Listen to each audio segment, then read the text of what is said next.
Pertama-tama kami ingin menyampaikan ucapan terima kasih kepada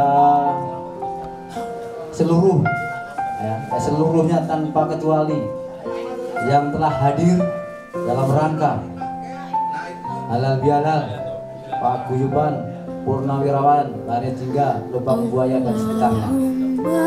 Sholli wa sallim ala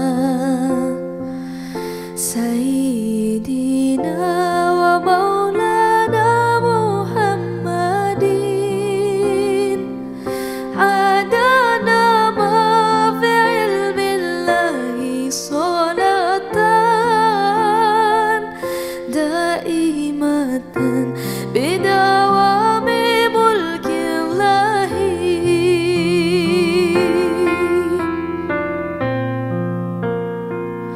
Allahumma sholli wa sallim ala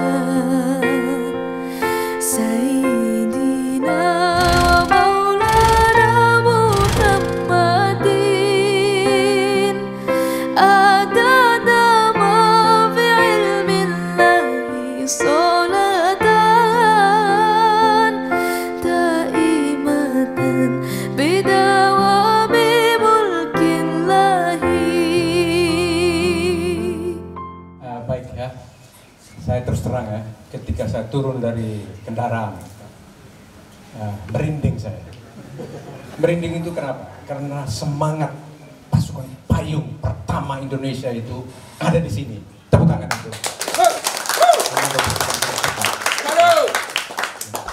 Kopasgat yang kita banggakan bersama. Dan saya terima kasih bahwa sudah ada terbentuk ya tadi 2023 Paguyuban Komando Pasukan Gerak Cepat, dan saya secara spontanitas menyampaikan kalau bisa saya ikut bergabung di Paguyuban ini.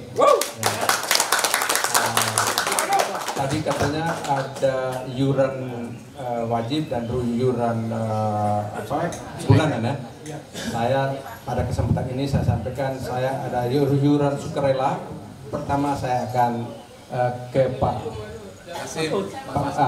Sekretaris ya, nanti tolong kasih nomor rekening, saya sumbang, bukan sumbang ya,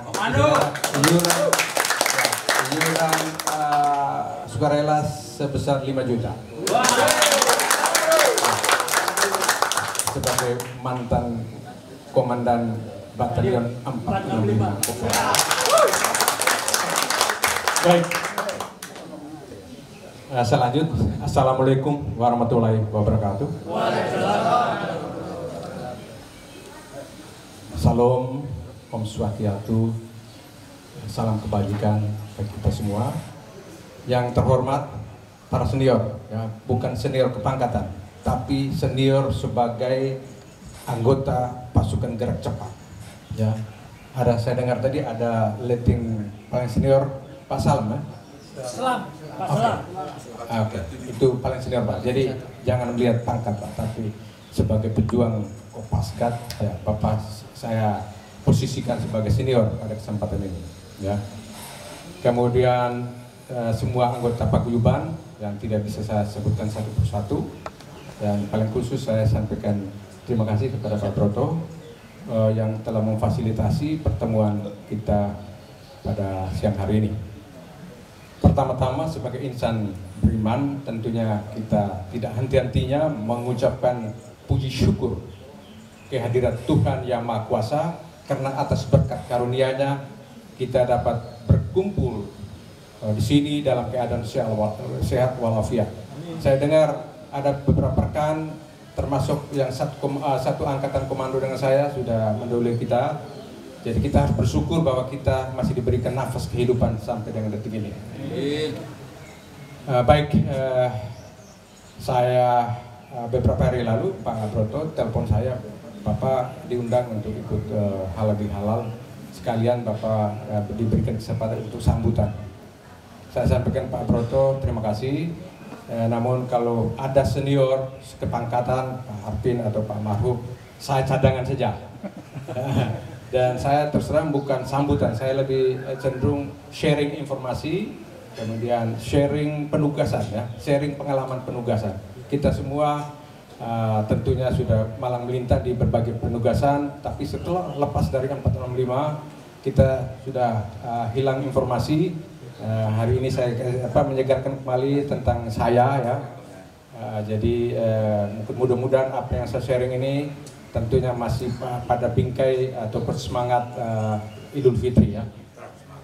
Baik, hari ini saya dengar ada dua inti dari acara ini. Yang pertama adalah halal bihalal.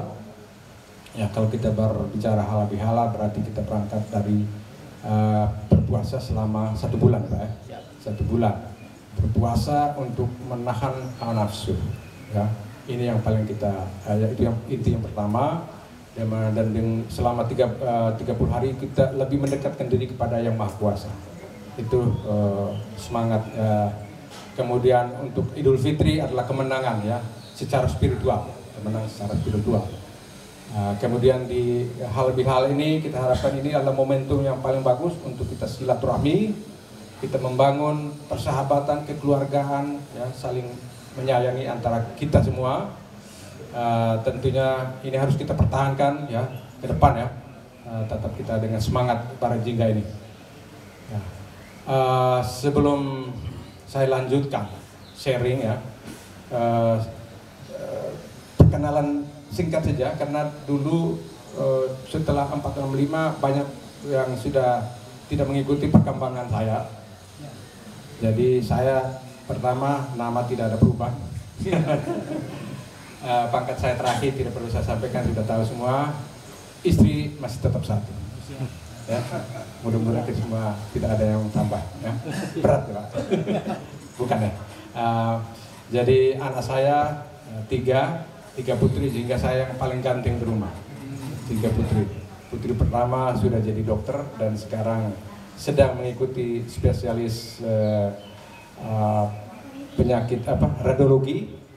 Suaminya juga dari spesialis penyakit dalam, di dua-duanya di Unpad. Suaminya bulan Mei ini selesai. Tapi dia bukan hanya seorang spesialis, tetapi juga Kapten Angkatan Udara. Jadi meneruskan. Putri kedua dia dokter umum juga. Saat ini magang di Jakarta dan sebentar lagi mudah-mudahan dia lolos lagi ujian spesialis THT KL. Sekarang ada KL itu kepala dan leher.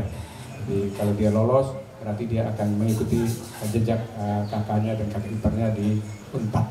Dan mereka bertiga ini akan menjadi tenaga medis di Angkatan Udara, tiga-tiganya. Saya bangga sekali karena saya bilang, nah kalian pingin berbakti, ya karena menantu saya ini dia pertama kali dia dilantik, dia minta ke saya, ayah, dia panggil saya ayah, saya pingin ditugaskan di Papua. Kan orang lain kan menghindari Papua. Dia minta ke sana. Setelah di sana 3 tahun berikutnya dia minta lagi. Kemana nak? Ke Bravo 90 Kopasgat. Jadi dia dinas di Kopasgat 3 tahun. Jadi itulah spirit anak saya. Mungkin dia melihat mertuanya, bapak mertuanya. Ya, nah itu. Jadi yang ketiga, spirit anak saya ketiga setelah tamat Binus University, dia langsung dipinang oleh putra daerah di NTT sana. Kemudian dia sampaikan ke saya bisik-bisik, ayah, saya akan ikut spirit seperti ayah, semangat seperti ayah, tapi bukan di tentara. Saya tanya, sebagai apa? Saya ingin menjadi anggota DPRD di NTT. Terus saya bilang, oke, kamu kan lahir besarnya di Jakarta, ya, Bandung, Jakarta. Sekarang kamu ke NTT. Akhirnya saya coba apakah Embu Agapitus yang di sana dikenalnya Pak Epi. Ya.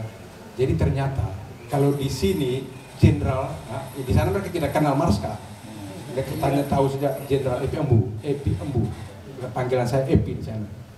Jadi saya ingin menguji apakah Jenderal Epi Embu diterima tidak di kampung asal saya sendiri. Setelah dia ikut, ya puji Tuhan, alhamdulillah dia meraup suara terbanyak di daerah pemilihan.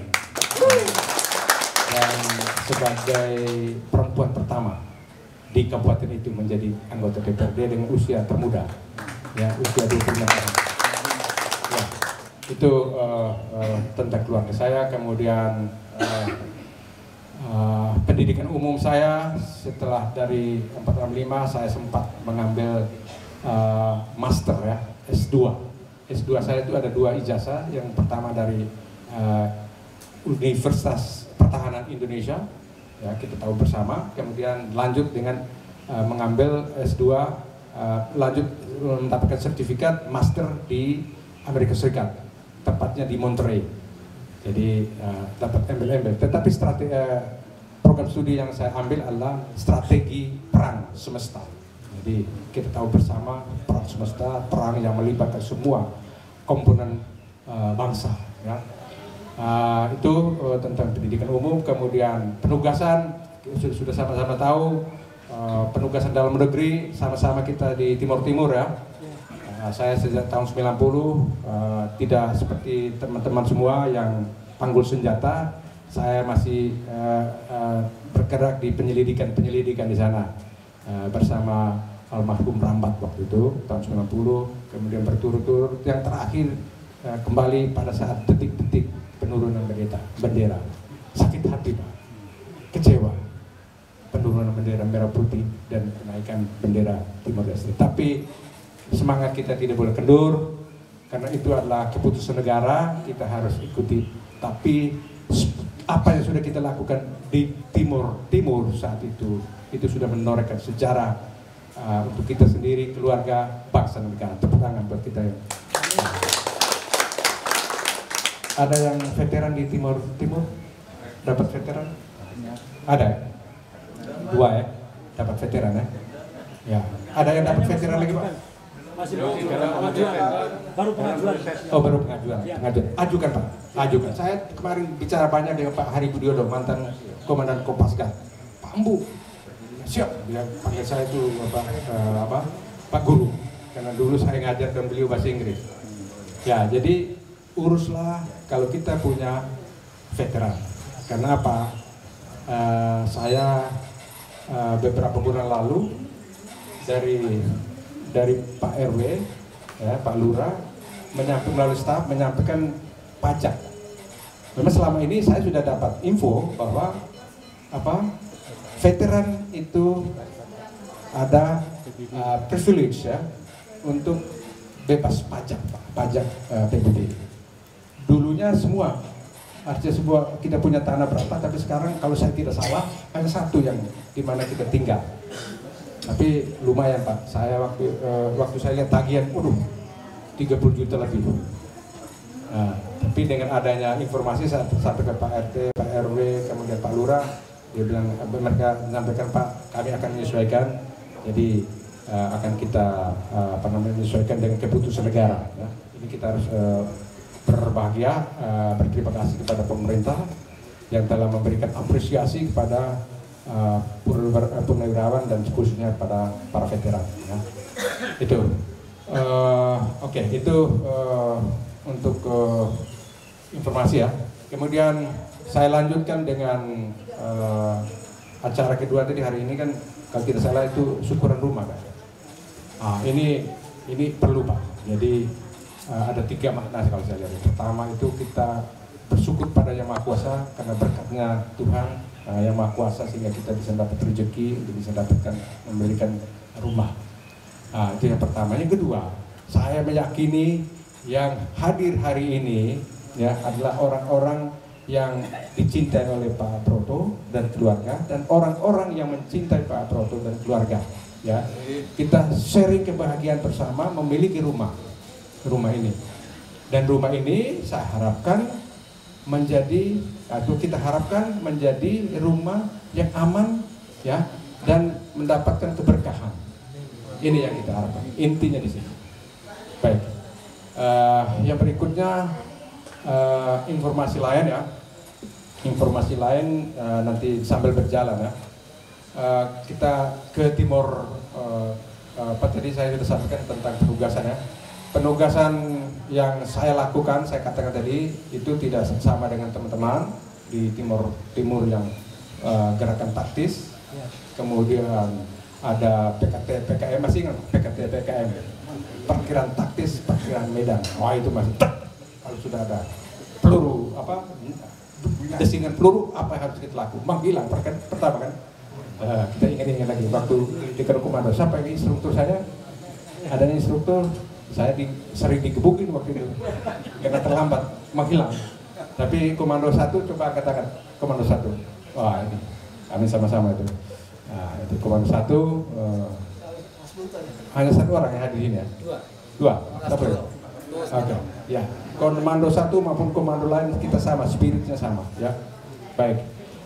Jadi itu di Timur kita sekali lagi di sana yang bisa kita ambil adalah kita bersyukur bahwa kita masih diberikan nafas kehidupan sampai sekarang. Kita aman dari operasi penugasan di sana.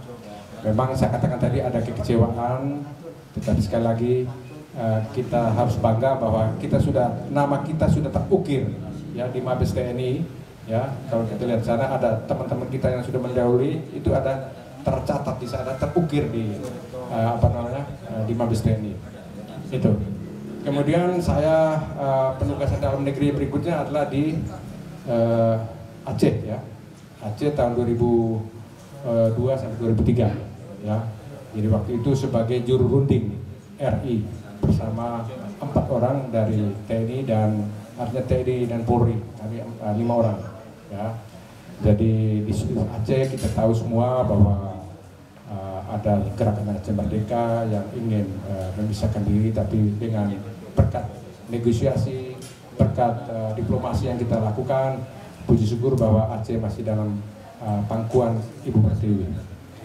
Kemudian penugasan luar negeri saya beberapa kali ya mendapat kepercayaan. Yang pertama saya boleh berbangga dan bersyukur juga. Saya penugasan pertama yaitu untuk pertama kali Indonesia mengirimkan pasukan Garuda bukan di bawah United Nations, ya, tetapi di bawah bendera OIC, Organization of Islamic Conference. Jadi saya mohon maaf, walaupun saya Katolik, saya punya tanda jasa tertinggi dari OIC yang ada tulisan Allahu Akbar. Kalau saya meninggal di Filipina Selatan, ya saya itu mati syahid, iya kan? Mati syahid. Jadi itu, tapi ingat, saya ada yang kita petik di sini dan informasi bahwa di sana itu bukan konflik agama. Di sini dalam negeri kadang-kadang digoreng antara Katolik dan Protestan, tidak. Di sana mereka hidup berdampingan. Jadi memang awal-awalnya kalau kita belajar sejarah di sana, Filipina itu di bawah Datu-Datu, kemudian ada penjajahan Portugis masuk dan Spanyol menaklukkan, kemudian teman-teman saudara-saudara kita Muslim tersisih ke selatan. Jadi selatan menjadi mayoritas di Mindanao. Ya. Kemudian perjuangan mereka merasa bahwa mereka berada di negara Filipina, tapi mereka menjadi warga kelas 2. Kenapa mereka merasa dan warga kelas 2? Karena Filipina menerapkan demokrasi mayoritas. Jadi bagi minoritas yang Muslim di selatan itu untuk menjadi anggota DPR pusat atau senat itu tidak bisa, karena suara kurang. Tidak seperti kita, Pak. Di sini ada suatu kebijakan kita dulu ya, kita wadai semua. Waktu itu jenderal di Filipina dari Muslim dari selatan itu tidak ada. Tapi ketika kami masuk di sana, kami memberikan masukan. Salah satu penyelesaian konflik adalah berilah kesempatan kepada minoritas di selatan. Akhirnya Jenderal Lamodak untuk pertama kali diberi kepangkatan jenderal di Filipina. Jadi itu di Filipina. Kemudian saya ditugaskan juga di tahun 1997 di daerah Rusia, perbatasan Rusia, Georgia dan Abkhazia. Selama 1 tahun lebih sana. Di sana di bawah bendera United Nations. Kemudian penugasan berikutnya di Lebanon, ya. Itu di sana kita mengetahui bersama antara konflik antara Israel dengan Hezbollah. Ya. Hezbollah bukan dengan pemerintah, artinya Israel bukan dengan pemerintah Lebanon, tapi Israel dengan Hezbollah. Hezbollah itu non-state actors, jadi perang antara state, non-state, antara negara dengan non-state actors. Ya.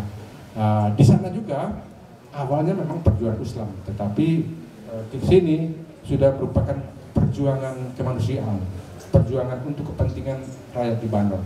Ya, karena di Hezbollah itu sendiri ada orang Katoliknya, orang Protestannya, ada. Di Filipina juga di MNLF juga ada orang Katolik, ada. Jadi sekali lagi ini menjadi informasi bahwa tidak ada konflik-konflik yang berbau agama. Ya, semuanya kepentingan kemanusiaan. Ya, itu. Kemudian yang terakhir saya mendapatkan penugasan untuk pembebasan sandera. Kalau masih ingat tahun 2016-2017 kita WNI kita berkali-kali diculik di perairan Filipina, perairan Malaysia, dan disandra di daerah Mindanao, ya, Filipina Selatan. Dan saya kebetulan oleh Panglima TNI ditunjuk sebagai negosiator bersama Pak Kiflan Zen. Hanya pada saat pelaksanaan di lapangan, Pak Kiflan Zen duluan ke Filipina, kami tertahan di Tarakan waktu itu. Ya. Namun tahun awal 2017 saya ditugaskan lagi secara khusus oleh Bapak Menteri Pertahanan, Pak Ria Mijardia Kudu. Pak Ambo, kamu ke selatan, saya dengar kamu punya pengalaman luar biasa di sana. Artinya tahun 1945 saya tugas di sana, saya immerse dengan teman-teman di sana, teman-teman Muslim. ini ada hikmah yang bisa ini. Jadi berteman itu bisa menyelesaikan konflik, Pak. Ya. Saya berteman dengan teman-teman dari MNLF, teman-teman dari Abu Sayyaf. Mungkin saya pernah tahun berapa itu, waktu saya jadi kepala staf garnison, saya undang mereka ke sini. Salah satu Jenderal Zainuddin Ali, dia bawa anaknya, saya biaya semua, tiket pesawatnya pergi pulang, kasih dia hotel. Dan jadi jenderal di sana, Pak, itu sama seperti kita dulu. Jenderal, kalau dia jenderal berarti dia sukses di daerah perang. Kalau dia bisa nyanggung, bisa membunuh tentara Filipina, dia langsung mengklaim sebagai jenderal. Tapi itu semangat persahabatan. Ya, saya merasa dekat dengan mereka, dan satu ketika itu mereka memberikan dukungan dalam bentuk tadi pembebasan sandera. Saya pulang, Pak Menteri berikan saya waktu 1 minggu, 3 hari sudah selesai dan misi sukses. Ini saya katakan ini sharing pengalaman. Ini kalau kita sudah selesai, Pak, artinya kita punya. Tapi tentara itu soldiers never die, just fade away.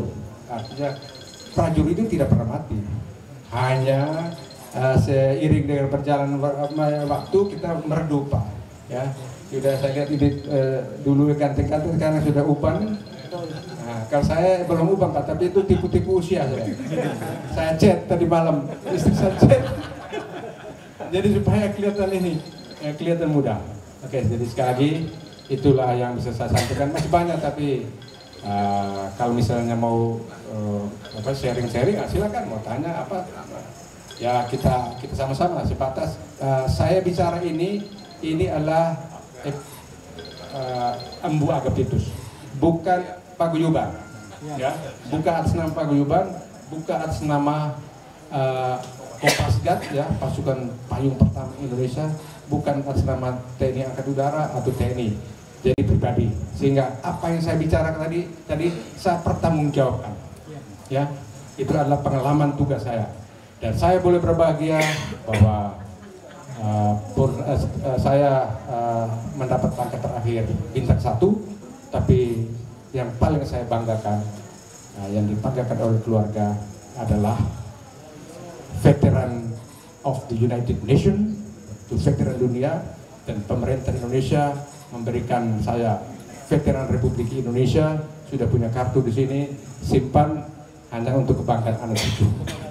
Saya kira itu saja yang bisa saya sampaikan. Sekali lagi marilah kita doakan supaya kita tetap diberikan panjang usia, ya, jalin silaturahmi, ya, saling memaafkan, karena untuk apalagi kita bermusuhan, ya. kepentingan itu hanya sesaat, ya, tapi kepentingan yang lebih abadi adalah surga, Pak. Oke. Demikian saya akhiri dengan menyampaikan wabillahi taufik wal hidayah. Wassalamualaikum warahmatullahi wabarakatuh.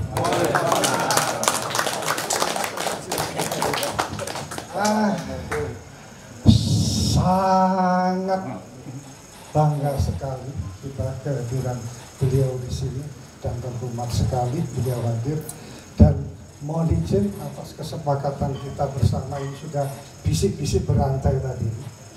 Kita sudah bisik-bisik berantai. Mohon izin Bapak Empu, kami harap berkenan untuk menjadi penasihat kami di Paguyuban. Siap.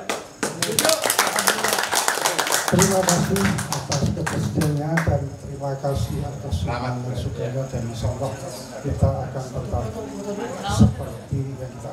Ya, kita sama-sama bawa Paguyuban ini. Ya. Siap. Dengan spirit pada tiga. Siap. Siap. Ya. Oke. Siap. Ya. Kita lanjutkan salam-salaman sekarang, kita halal bihalal.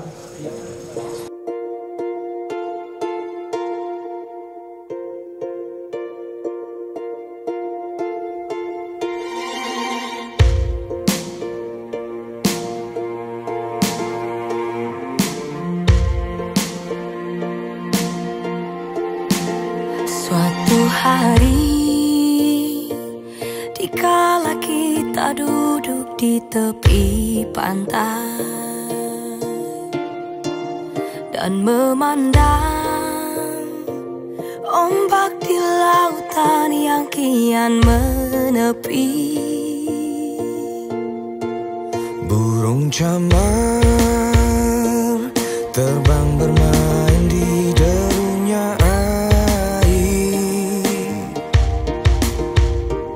Suara alam ini hangatkan jiwa kita.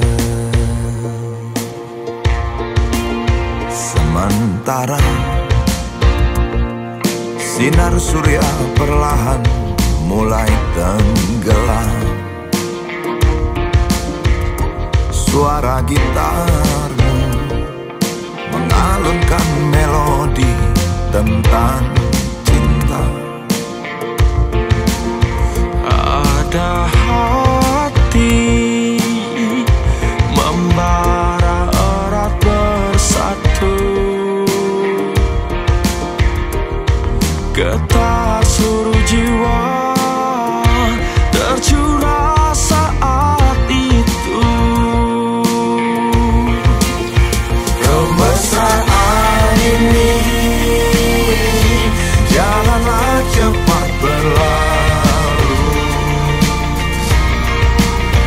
Kemesraan ini ingin ku kenang selalu. Hatiku jauh, jiwaku tentram di sampingmu. Hatiku damai, jiwaku tentram. Oke, selamat sore ya.